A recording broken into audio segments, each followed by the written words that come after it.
Hoy tenemos una columnista del periódico local. Today we have a columnist from the local newspaper. Meet her, coming up next on Carolina People.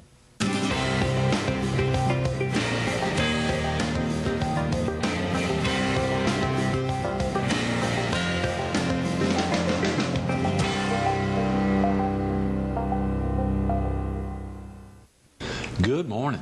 Welcome to Carolina People. This morning we're at the Fox 43 studio. We're focused on a column in the Myrtle Beach Herald, Solo in America.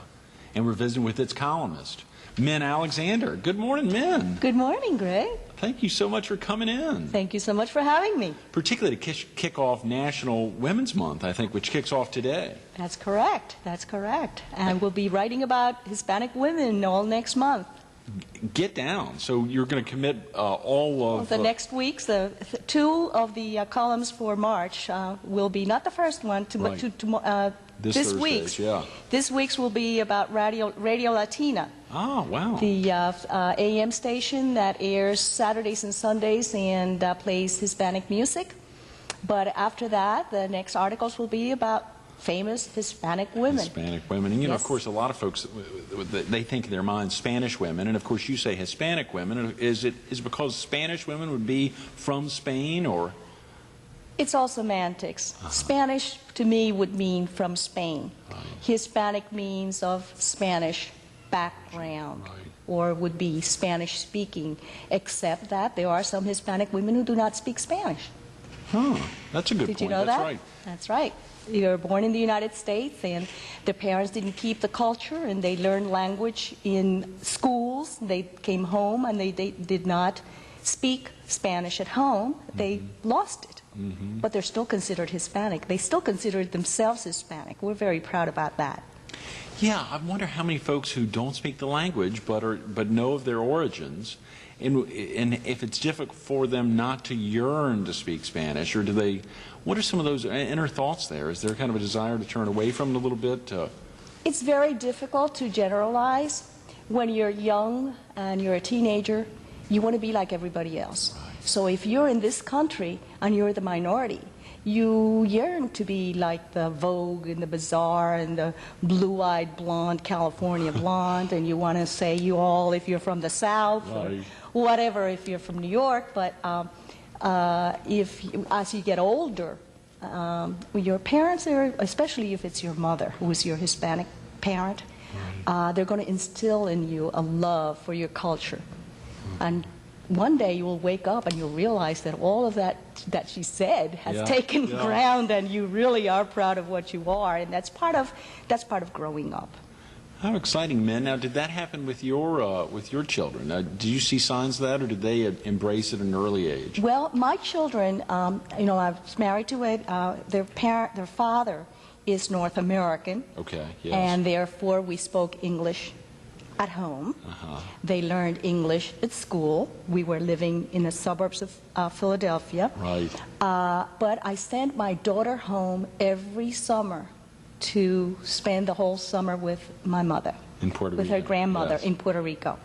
And I told my mother, if you do not speak Spanish to her all summer, and if she doesn't come back speaking Spanish, she's not going back next year. So she wanted her back every year, so she would. She actually was my mother who taught my daughter how to speak Spanish. Is that right? That's fascinating. I don't think I'd asked you that before. I'm glad you shared that. And of course, for your mother, I'm sure at some level she wanted to beef up on her English. And so having your daughter down, and you probably knew that. Well, I knew that, but I said, do not make it easy for her. You know, make it, do not make it easy for her by speaking English. Teach her Spanish. That's the main goal. You got to do it, Mom, and she did. Good for you. Good for you, man. That's a big commitment. Now, real quick about yourself, and that's something I should have opened up with. Growing up in Puerto Rico.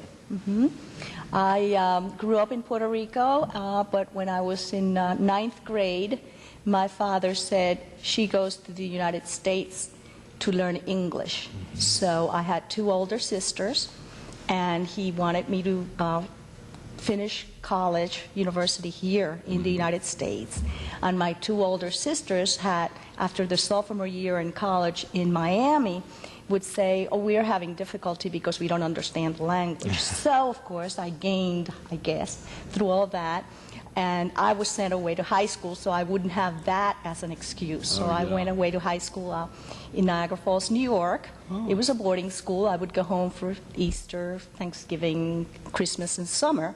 But I was with a lot of Catholic nuns for the rest of the year. Golly. And they did teach me English very well. And then of course, I went to school in the United States as well, to college in the United States as well. Now, how common would that have been for your peers' fathers to think with that, have that same mindset? A, that we really need our daughter or son to study abroad, but particularly in the U.S. And what was that yearning for your dad?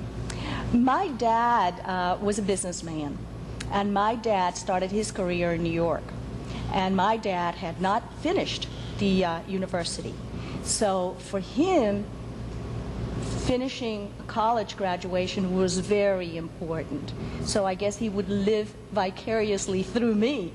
And he wanted to make sure that I finished my college, that I had my college degree under my belt. And I remember him always saying that education is something no one can take away from you.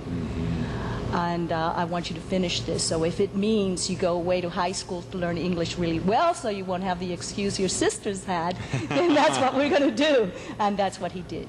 So you obviously learned from his first two. That's right. Exactly.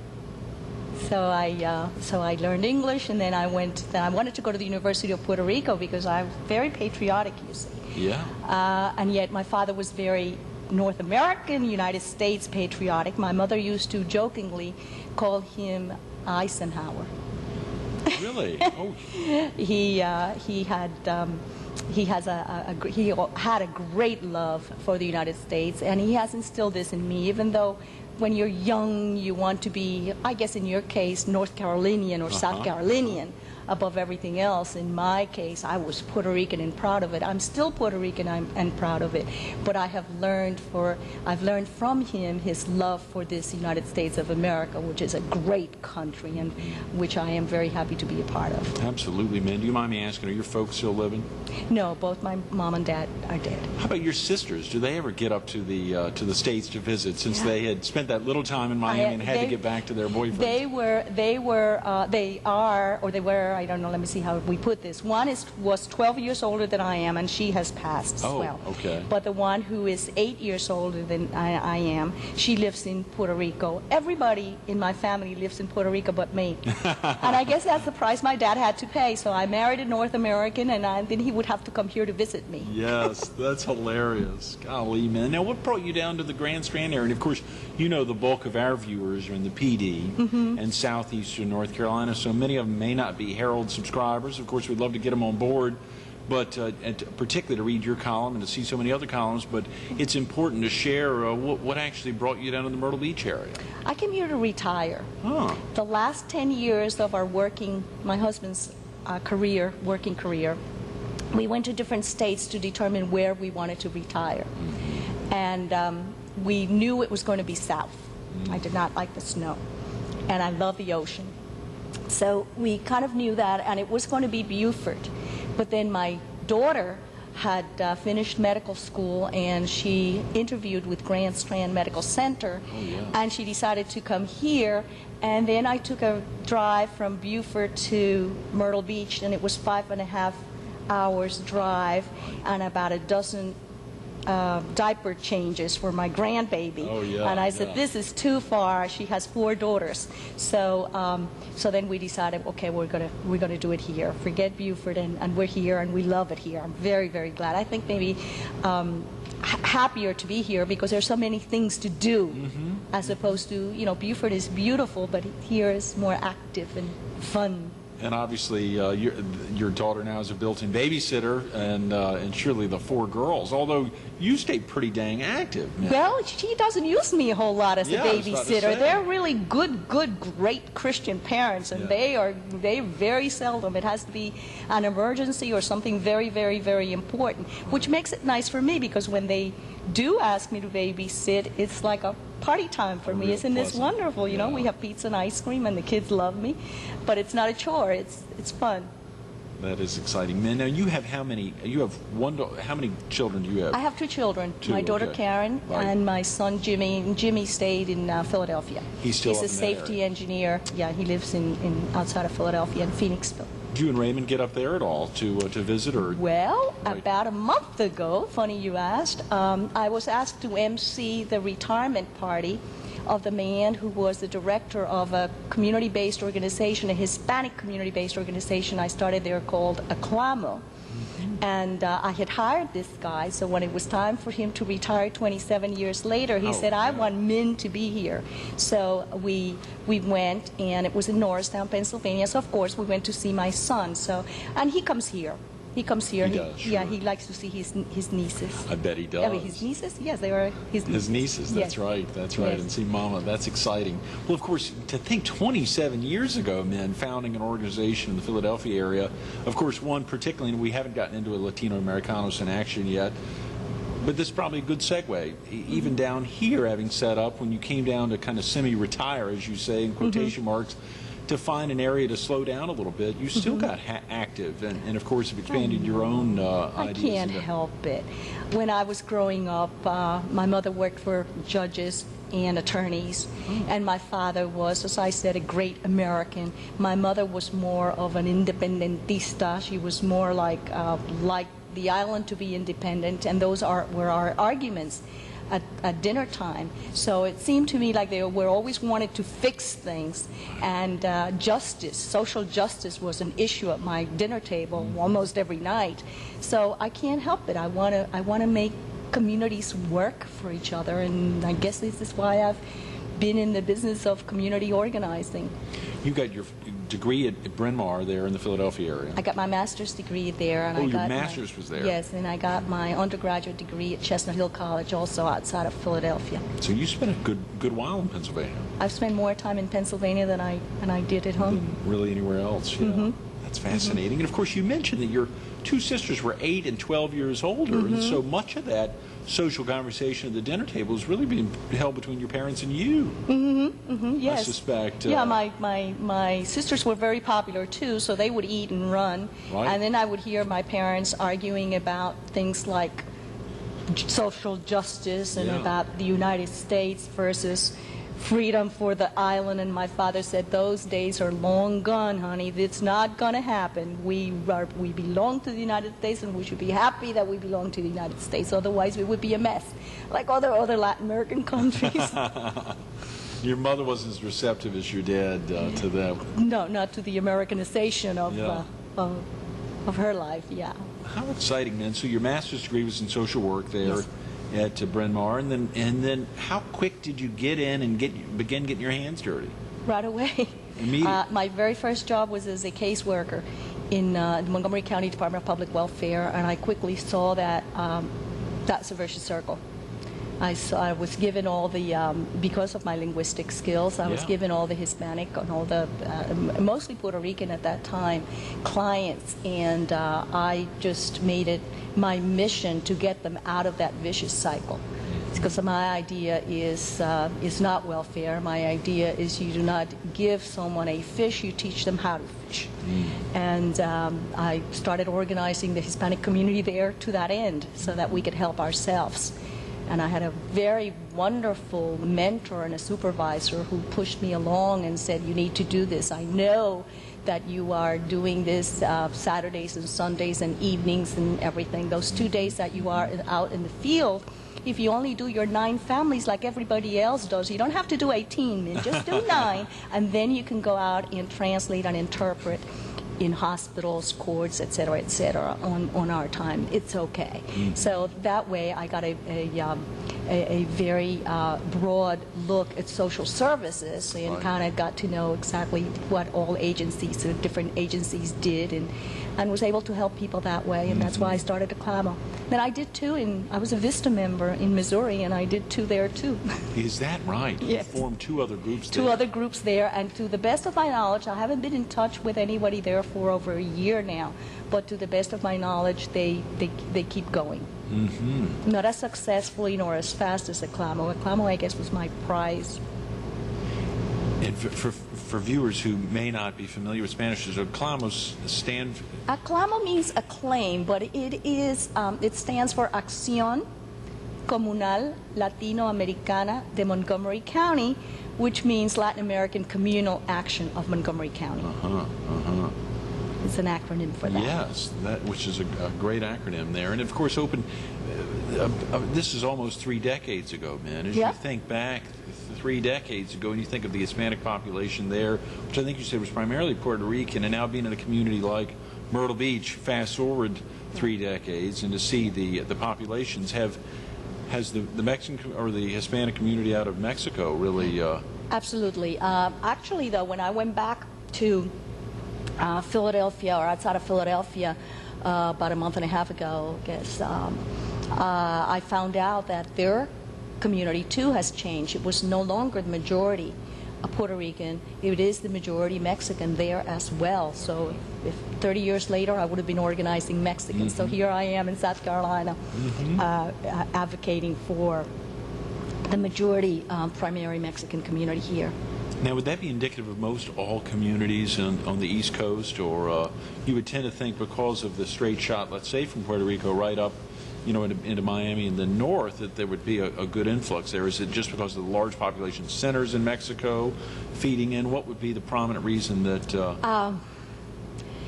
There are socioeconomic reasons involved there, and Puerto Rico's economy is improving.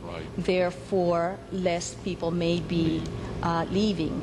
And now most of the immigrants, the new wave of immigrants that come from Mexico, are either from Latin America or from Mexico, and that is the case here in Myrtle Beach. I would say about 90 to 95% of the community, the Hispanic community here, is Mexican, and they're beautiful people. I love Mexicans. It's they're hard workers. They come here to work, and boy, they work. I know families that between husband and wife, they have 3 jobs, and they push education. I just interviewed someone yesterday for one of the columns, and they push education just like my father used to.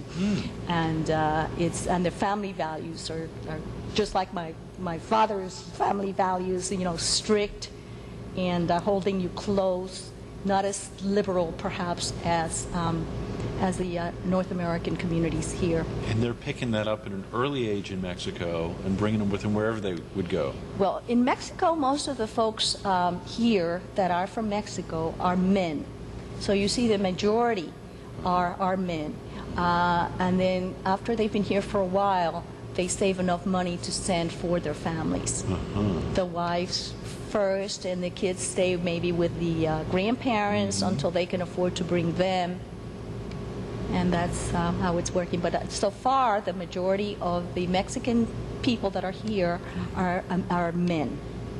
They come here to work. You opened up your first column last summer, obviously focusing on that idea, why do so many come? Why does anyone come? And, of course, that simple 4-letter word, jobs. Jobs, J-O-B-S. Really, and what is that word in Spanish? Trabajo. Trabajo. They come here to trabajar. Yes. You know that. You know Spanish. Yeah, a teensy bit. That's right. It's very important. And again, for our viewers in the PD in southeastern North Carolina, the same move. Are there groups like Latino Americanos in Action? Let's talk a little bit about that. What originally prompted you to kick that off, and what year was that? And I understand they're doing well. I moved here about 5 years ago. After I moved my furniture around and had my geraniums in the garden, I began to be bored. And my daughter's friend is married to a neurosurgeon here in town, Dr. Santos, and she's from Argentina. And she was talking to my daughter and saying, we got to do something about these folks. They know no English. They need so much help. My husband's office is calling me to interpret all the time. And my daughter said jokingly, but she took it seriously, and it happened. She said, wait till my mom comes here. She'll help you get this something going to help them like that. And I was here 3 weeks, and she called me. And we were doing it a little bit at a time that first year. And I also got a job at the Red Cross. And at the Red Cross, We only had, the first year I worked at the Red Cross, we only had 2 families who were fire victims, fire families. But boy, all it took is 2 families, and all of a sudden everybody was coming to the Red Cross for other kinds of services that are not Red Cross associated. And I love my director, Jeannie Carmichael, yes. But I said, this is not fair to you. I worked for you for a year. She would let us use her conference room for our little organizing Really? meetings and Yeah. everything. But then it was taking too much time out of the Red Cross, and I left them, but I'm still a volunteer. Right. I love that organization, and they allowed us to grow and to organize, and in doing that, then Horry Georgetown Technical College gave us space, and we started working there, and I was working 4 days a week from 10 to 4, and as on a volunteer basis. I offered them, when we first met, 2 years of organizing time, because Right. I really wanted to go on and retire, Sure. remember? Yeah, slow down. That's right. Sure, So I Ray offered them remembers. 2 years, and Yeah. I gave them 4. So last March, I said, okay, it's time I step down and let the new board carry on. Right. And that's about the time we met. Around that Exactly. same time, you had recently been to Brunswick County That's right.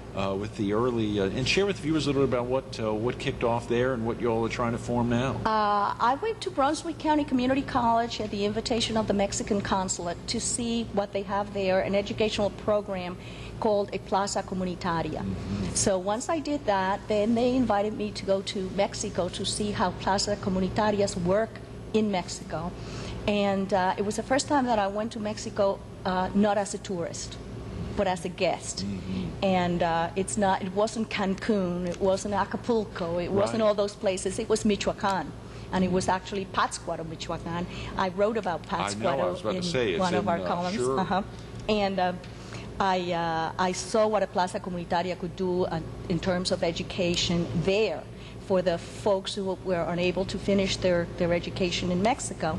And their thought is to bring it here for the Mexicans who are here who have not finished either their primary or their secondary. You get the person where they are, and you bring them on to finish this kind of adult ed.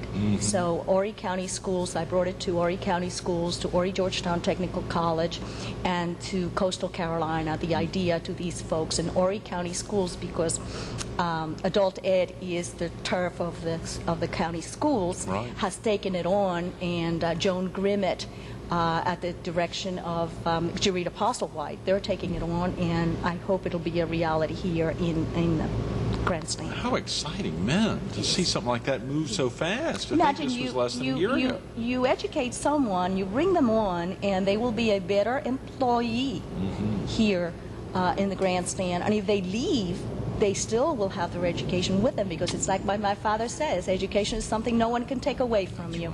That's right.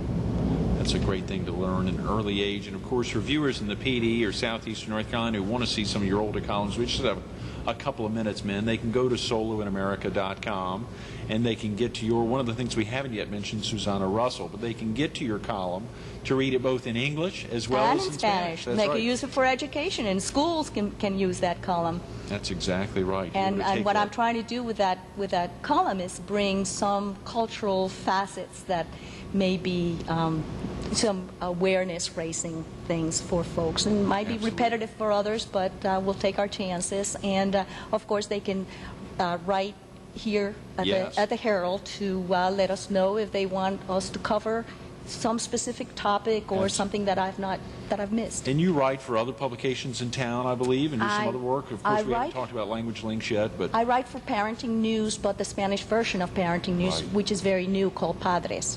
right. Yeah. Susanna Russell is the translator for your column. When Padres asked me, actually when you asked me to write, I said I go with my translator, because Yes. my best writing is done, most of my education was here in the United States, so my best writing is done in English. So I need someone to write just as well in Spanish to Yeah. carry the same thought and feeling, and she's the best around. Susanna Russell from Carolina Language Corporation is, if you will, if she'll allow me to say this, Absolutely, yeah. my official translator. So she came with me to Padres as well. And that must be exciting for you and Susanna to speak in Spanish, because obviously you're proficient in your native language, and Not as proficient as she is. Sometimes I write something in English and then she writes it in Spanish. I said, oh, did I say that? Boy, that really sounds good. Thanks, Susana. And then, of course, I look at the English and yeah, I did say that, but she says it much better in Spanish than I do. Man, think back almost those 3 decades. Had you not gotten your master's there at Bryn Mawr in social work, what do you think you would have gotten into had you not followed that avenue? Where do you think you'd be today? Well, I'll tell you what I wanted to be, which had never happened because my mother wouldn't let me. I'm a frustrated Jodie Foster. Oh. I wanted to be an FBI agent. Is that right? But at the time, you had to be either an accounting major, and of course, forget that, or go to law school. So I went as far as taking the LSATs, but then I got married. You know, the pressures of time, the days when women were not as liberated as we are now. So I went the marriage route and dropped off those thoughts. But if I had not gotten married, I would be an FBI agent. Huh. That's fascinating. Man, thanks so much for being with us this morning. You're very welcome. Thank you for having me. Absolutamente. Please stay tuned to more Carolina People with Min Alexander coming up next.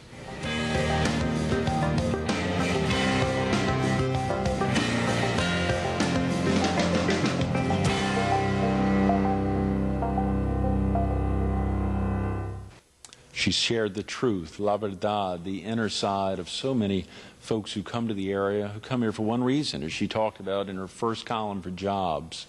They're coming from all over the world, and they find the U.S., and of course she talks about it as Norte Americano as opposed to America. It's an important insight that somebody who's spent much of her life here can share. Today's the beginning of National Women's Month. Take the time to visit Min Alexander either online at soloinamerica.com or with a copy of the Myrtle Beach Herald to see some strong Hispanic women that have made this area their home.